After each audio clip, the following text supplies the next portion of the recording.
Welcome back to the market right here on ET Now, and let's put the spotlight on the auto space as we have the July auto sales data, and it seems like a mixed bag this time around because it was the two-wheeler and the tractor sales as expected. They have done better, and along with that it was the commercial vehicle segment as well that did register a high single-digit growth number on a YOY basis. But passenger vehicle, they continue to languish behind because the numbers were not that great.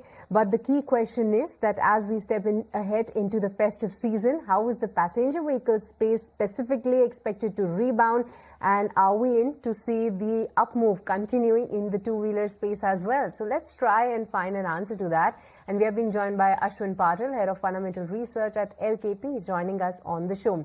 Hi Ashwin, morning, good to be speaking with you. So seems like a mixed bag for the auto sales data. Help us, what's been your reading so far, and any big trends you see shaping up with respect to the demand?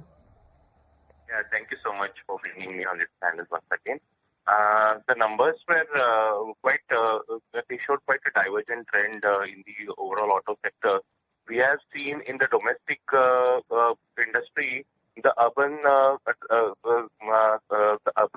trend remains quite subdued, but we have seen some happy trends, I would say, in the rural demand, because of which the tractors as well as the two-wheelers, they have performed well. Also, the export performance has been good. For example, for Bajaj Auto, the domestic did not perform well, but it was somewhat supported by the export outperformance, because we have been seeing that exports have been performing really very good. Maybe it doesn't matter whether it is for two-wheelers or passenger vehicles. Even for Maruti, we have seen that the export performance has been good, but the domestic performance has not been that great. Maybe like in the urban markets, we have seen some sort of degrowth kind of for the low-end passenger vehicles. That has been the trend since long time. Also for two-wheelers, the low-end, the mass segment, because of the pricing, the cost of acquisition is quite high because of all those reasons. The lower end has been not performing well. But this month we have seen that the rural trend has been quite strong, and because of that, because of good monsoons and all, and the tractors as well as the low-end, the two-wheelers, I would say, have been performing well. So when talking about the passenger vehicles, the SUVs have been like bucking the trend in the passenger vehicle segment as always, and therefore Mahindra and Mahindra is the biggest beneficiary that we have seen, and that has been performing really very well since long time. And their new vehicles, the two EVs that they have launched, like CV9 and VE6, they are performing well. And overall, the Mahindra family, like the overall the Scorpios, the Thars, XUVs, and all those segments are performing well for Mahindra. So on and on, I would say that SUVs have been performing well, the tractors, exports, and the two-wheelers. Also, one heartening sign that we have seen in the month of July is the commercial vehicles that have seen sort of green shoots. So, maybe it doesn't matter whether it is a small single-digit growth, but it is in the positive territory. So we think that, we have been awaiting this kind of, thing in the commercial vehicle sector since a long time. But, there has been a lot of delay in that. But this is the first month, I would say, that we have seen sort of good growth. I mean, not good, but at least some sort of positive growth in the commercial vehicle sector. Maybe it is the start of, the cycle upturn for commercial vehicles. So going forward, I would say that in the festives, the new launches should support the passenger vehicle growth up to some extent. But, on and on this year, FY26 will be not that great year for passenger vehicles as well, on the similar lines of FY25. But some sort of higher growth, I would say, than FY25, we can see the passenger vehicle growth industry. Sure, yeah.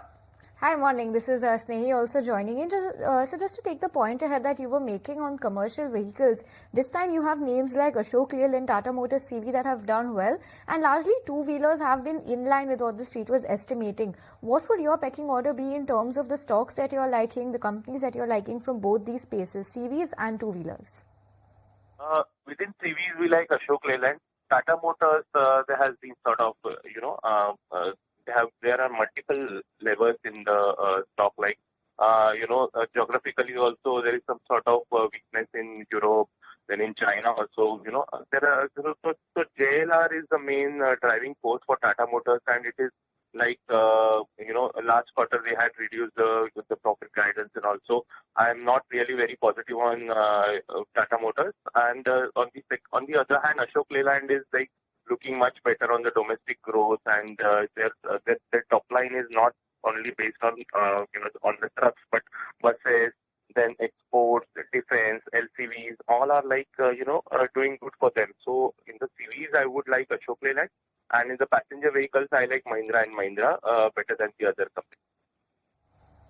All right, but also talk to us about the electric two-wheeler space, Ashwin, because yes, of course, the leaders, or rather the legacy players, have been fighting for the market share, and we have the winners like TVS as well as Bajaj, and while Ola Electric has been losing the market share for quite some time now. But Ashwin, interestingly, it's Hero MotoCorp that has been gaining the market share, and I believe this is the first time that we are seeing the market share in a double-digit number. What do you make out of this, and do you believe that there could be some more churning with respect to the winners when it comes to the electric two-wheeler space, and maybe Hero MotoCorp is something to watch out for? The electric two-wheeler space is heating up a lot. Like we are seeing sort of a lot of action in that space, with Ola losing their market share, thick and fast. We have seen that when Ola had come out with their IPO, their market share was close to 40%. Now they are, in the third spot, I would say close to 20%. And the TVS and the likes of TVS and Bajaj are ruling the roost. But yes, Hero MotoCorp is, gradually making inroads into the two-wheeler EV space because of their VIDA platform, and they are expanding their presence and launching new two-wheeler EVs in that space. So, that is a very heartening sign to see, because Hero has been, basically into domestic motorcycles only, and they have been knocking the doors of the two-wheeler EVs since some time now. But now, with their strategies in place, and new dealerships, coming up across India for EVs, the VIDA platform doing good, and the new launches are coming. So definitely, I would say that Hero is gaining some sort of market share, and that's a good sign for the domestic two-wheeler leader. Sure, Ashwin. Thanks so much for your views, and thanks for your time this morning. On that note, we'll let you go. But we also have Chakri